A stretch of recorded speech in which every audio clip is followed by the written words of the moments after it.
Qul bifadlillahi wa birahmatihi fabidzalika falyafrahu. Ajarkan Muhammad atau katakan Muhammad pada umatmu, sebaiknya atau seharusnya mereka hanya gembira dengan melihat fadlnya Allah dan rahmatnya Allah. Ini harus kita pahami mulai dari konstruksi yang paling pokok, yaitu akidah. Dua ahwal itu satu perilaku sosial, tiga mutamimat, sesuatu yang tidak pokok tapi kita butuhkan dalam mengawal hidup ini. Saya beri contoh, orang itu sampai maksiat itu karena cari kesenangan. Misalnya baru penat itu ingin seneng, ada orang yang macam-macam lah, ingin melihat maksiat, apa itu pornografi, apa nyabu, apa macam-macam.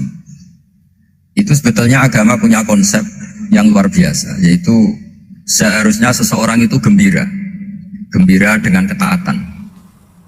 Lalu pertanyaannya, caranya gembira gimana? Gembira itu mudah. Jadi misalnya kamu sujud sama Allah Subhanahu wa Ta'ala, terus cara berpikir begini, ini sekaligus ijazah. Cara berpikir begini, ya Allah, ini kata Sayyidina Ali, kafani izzan an akuna laka abdan wa kafani fakhran an takuna li rabban. Ya Allah, betapa sialnya saya andaikan saya jadi budak dari makhluk yang sama. Misalnya sampean itu seorang kiai atau rektor atau doktor atau orang terpelajar, kemudian kamu jadi budak atau hamba dari makhluk yang setara, betapa hinanya saya. Maka kata Sayyidina Ali, ya Allah, saya ini cukup bahagia, cukup bangga karena jadi budak, jadi hamba dari zat yang super atau yang maha super. Jadi kok Allah Subhanahu wa Ta'ala. Sehingga ada kebahagiaan yang luar biasa karena menjadi hambanya Allah Subhanahu wa Ta'ala. Setelah bangga dengan jadi hambanya Allah, maka kita akan malu. Malu misalnya, kok saya bahagia itu nunggu melihat pornografi, melihat maksiat. Itu terus menjadi malu. Kenapa saya bisa didikte oleh hal-hal seremeh itu? Ya, kita malu karena didikte oleh hal-hal yang seremeh itu. Karena kita didikte oleh nafsu. Jadi izzatun nafsi, satu harga diri seseorang itu harus dihidupkan untuk hanya tunduk kepada Allah Subhanahu wa Ta'ala. Sehingga Nabi itu melatih satu logika tarkul ma'asi. Nabi itu dulu ketika ada seorang pemuda yang, ya karena mungkin pemuda ya, dia itu mau masuk Islam, tapi uniknya kata pemuda tadi, saya masuk Islam tapi asal dibolehkan bebas zina. Jadi ini agak sableng gitu. Jadi mau masuk Islam syaratnya dibolehkan apa? Zina atau free sex gitu. Karena orangnya agak hiper. Itu Nabi tidak langsung mengancam dengan neraka enggak. Ketika mau pamit gitu semua sahabat melarang. Mah itu jangan, kamu jangan suan Nabi. Itu permintaan yang enggak masuk akal. Setelah lama ditahan terjadi kegaduhan di masjid, Nabi dengar itu ada apa itu? Itu ada pemuda yang mau masuk Islam tapi yasta'dzinuhu fi zina. Tapi mereka minta izin ke Nabi untuk tetap boleh zina. Kata Nabi, pemuda itu suruh masuk, suruh menghadap saya. Ketika menghadap Nabi, saya ulang lagi, ketika menghadap Nabi, Nabi mengajarinya itu luar biasa. Nabi tidak langsung mengancam dengan neraka atau dengan azab tunda, tapi kata Nabi, atuhibbuhu li ummik. Kamu suka kalau ibu kamu itu jadi demenannya orang banyak? Oh enggak ya Nabi, yang demen ibu saya tak bacok kan. Karena ini agak preman, di mana-mana orang nakal agak preman. Terus atuhibbuhu li bintik. Kamu suka kalau putri kamu ya digitukan orang-orang?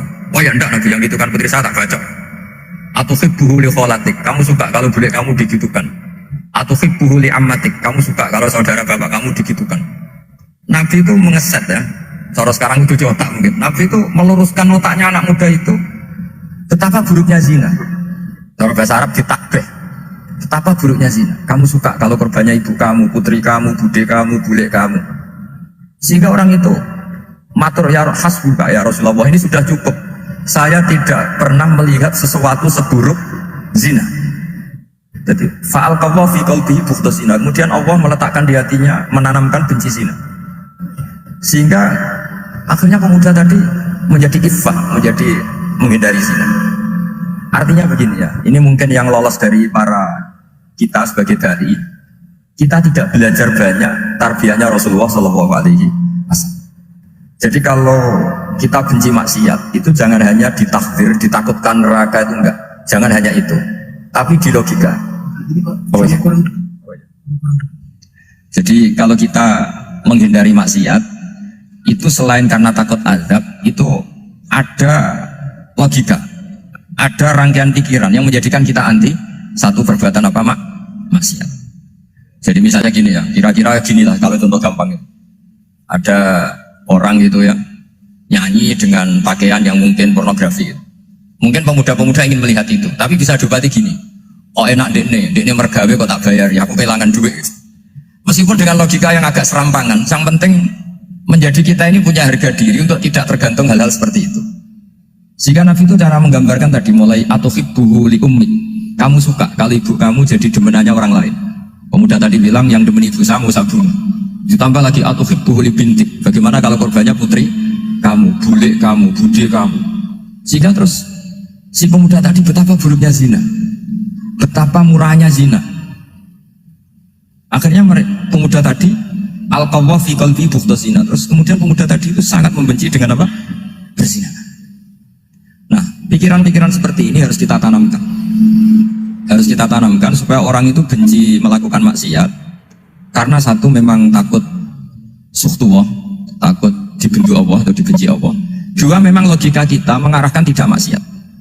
Nah ini yang terkait Unisula yang nangani kedokteran, nangani medis. Sesuatu yang dilarang Allah itu pasti madharat. Maka untuk melarang seseorang bergantung sama narkoba misalnya atau hal-hal yang bahaya pada fisik, itu satu tentu bagi ahli Allah, tentu karena takut Allah. Tapi banyak masyarakat yang memang benar-benar bisa meninggalkan narkoba karena efek buruknya narkoba, efek buruknya ganja. Itu kita tanamkan sedemikian rupa bahwa itu mengakibatkan sakau, mengakibatkan tidak sadarkan diri, mengakibatkan kebangkrutan ekonomi macam-macam. Sehingga mereka benar-benar benci sama yang namanya narkoba. Jadi di antara manhajul Quran itu kalau mentakbih, memburuk-burukkan maksiat itu mesti dikritik innahu kana fahisyah, innahu kana fahisyata wa maqta wa sa'a sabila, innahu kana fahisyata wa sa'a sabila, diulang beberapa kali. Sehingga dibutuhkan kecakapan untuk menganggap satu hal yang buruk itu fahisyah, sesuatu yang enggak rasional, sesuatu yang tidak positif, sesuatu yang pasti berdampak negatif. Sehingga kalau misalnya tadi dibacakan oleh Qori kuntum khaira ummatin ukhrijat linnasi ta'muruna bil ma'ruf wa tanhauna 'anil munkar. Untuk berhenti dari kemungkaran itu satu takbihun litilkal munkar atau litilkal munkarat, bahwa mungkarat itu kita cap, kita stigmasi bahwa itu buruk sekali. Seperti Nabi mengajarkan pemuda tadi, masa kamu suka ibu kamu digitukin lelaki lain, putri kamu, bule kamu, bude kamu, sehingga orang ini pikirannya termindset betapa buruknya zina. Sama seperti kita sukses memindset betapa buruknya narkoba, betapa buruknya bahan-bahan terlarang. Begitu juga seterusnya, terus pengkhianat dan sebagainya. Tapi problem manusia adalah dia itu akan mencari kebahagiaan atau kesenangan sesaat. Maka caranya gimana? Keinginan senang lewat maksiat ini dilawan dengan nyaman dengan taat. Saya ulang lagi, nyaman dengan taat. Sehingga ulama dulu punya kalimatul munajat, artinya kalimat hubungan pribadi sama Allah yang menjadikan orang itu nyaman. Dan ini yang diajarkan kitab-kitab tasawuf. Kitab tasawuf itu sukses mengajarkan melihat alam raya ini semuanya nyaman, termasuk yang mengecewakan. Itu dianggap nyaman.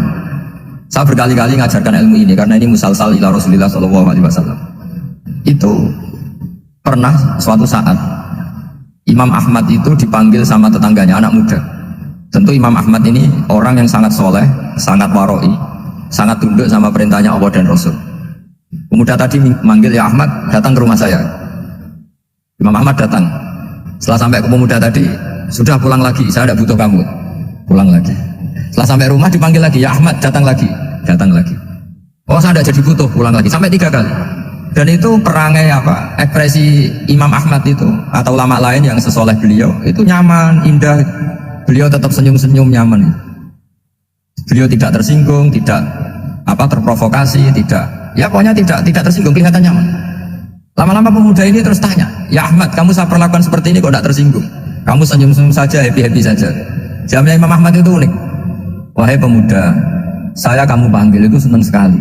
Karena kata Nabi, kalau kamu iman dengan Allah dan Rasul, maka hormatilah tetangga. Jadi saya senang, karena nuruti perintah Allah untuk menghormati tetangga. Jadi tidak ada urusannya dengan kamu. Kagetnya kayak apa? Jadi dipanggil tetangga ya senang karena melakukan perintahnya Allah dan Rasul, yaitu ikramul jar, fal yukrim jar. Disuruh pulang, kamu ingin saya pulang ya saya pulang. Disuruh datang ya saya datang. Jadi saya tidak tersinggung, saya tidak ada urusan dengan kamu. Urusan saya dengan Allah Subhanahu wa Ta'ala. Itu kalau bapak-bapak istrinya ngomel terus sabar itu ya bagus. Saya tidak punya urusan. Kalau kamu terprovokasi oleh istri, berarti kamu didikte oleh makhluk. Masa seorang rektor didikte makhluk? Kan tidak keren. Apalagi seorang habib didikte makhluk, kan tidak keren.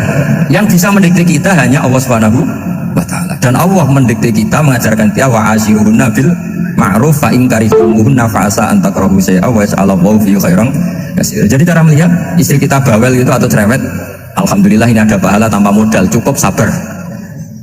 Kalau istri kamu sedang mesra malah mintanya ke mall, malah biayanya tinggi.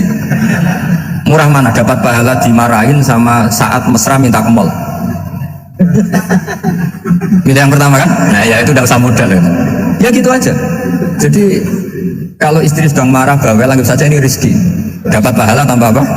Biaya. Nah, kalau pas rukun malah nantang ke mall, biayanya malah tinggi. Jadi ulama dulu itu melihat dunia itu happy.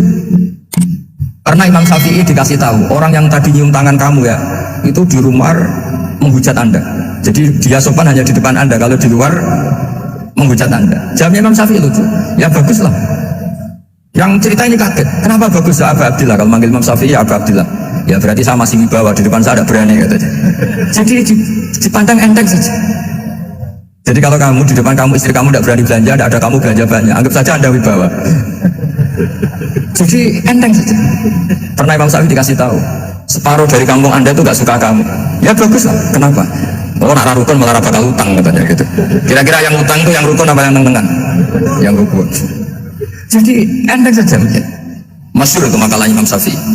Waman asa'a ilaika faqad atlaqaka. Orang yang berbuat buruk sama kamu berarti membebaskan kamu. Kalau saya sedang nenengan sama Habib Hasan Toha Putra, beliau naik Alphard gak nawarin saya sah karena baru nenengan. Tapi kalau sedang rukun malah harus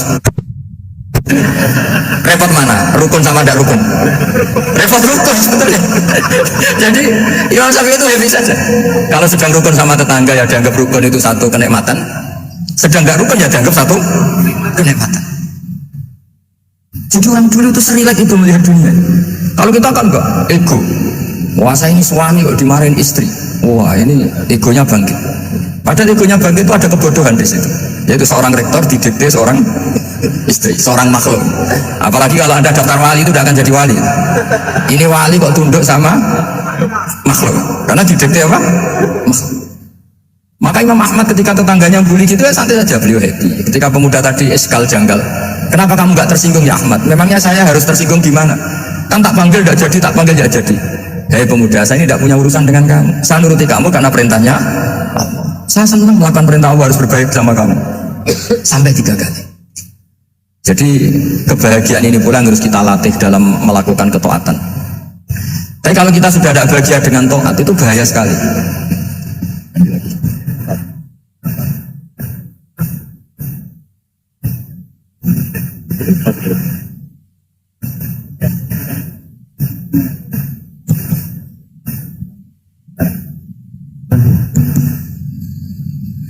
Harus gini prosedurnya.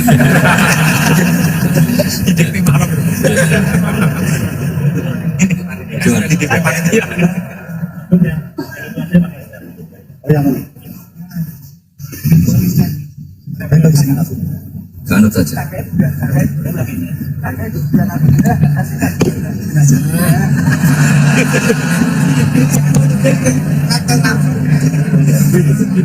Ya. Sudah ini sudah bisa. Oh, ya, sudah ini sudah benar. Untungnya kiainya latihan jadi wali, jadi gak tersinggung. Kalau ndak ini sudah masalah ini. Paling ndak kan baru ngajarkan gitu, masa ada bisa meraktekkan gitu. Jadi pura-pura soleh.